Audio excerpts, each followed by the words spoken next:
હો નક્કી લાલભાઈ 100% દાદાએ સિંગ તેલ જ ખાધું છે. ખાધું ને? જોઈ લો દાદાને લાલ લાલ ગલગોટા જેવા. એટલે જય ગોગામાંથી ખરીદી ચાલુ કરી છે હવે ભાઈ. એટલે તમારો સપોર્ટ કરતા રહેજો, પ્રેમ આપતા રહેજો.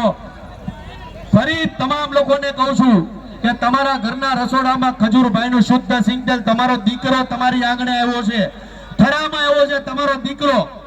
એટલે હવે તમારા ઘરના રસોડાની અંદર ખજૂરભાઈ નું શુદ્ધ સિંગ તેલ હોવું જોઈએ. હશે કે નહીં? હેલો, થોડું જોરથી બોલો ભાઈ. બસ બસ, દિલ ખુશ થઈ ગયું. તમારા માટે એક શાયરી આવી છે જોરદાર. ઓહો, કોણ છે? Media influencer. ઓહો ભાઈ, સોશિયલ મીડિયા ઇન્ફ્લુએન્સ. વાહ ભાઈ વાહ, આવો જોરદાર.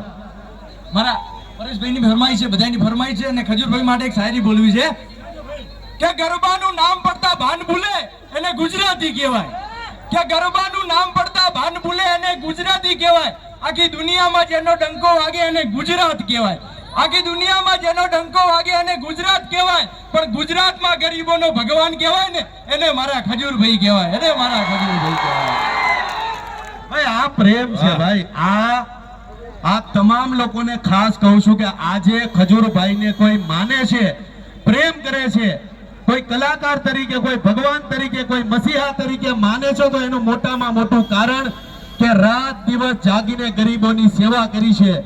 અને જે પણ વ્યક્તિ, હું મારી વાત નથી કરતો, તમારામાંથી જે કોઈ પણ વ્યક્તિ ગરીબોની સેવા કરશે ને, મારો મહાદેવ એની સેવાની એળે નહીં જવા દે, એની ગેરંટી આપું છું.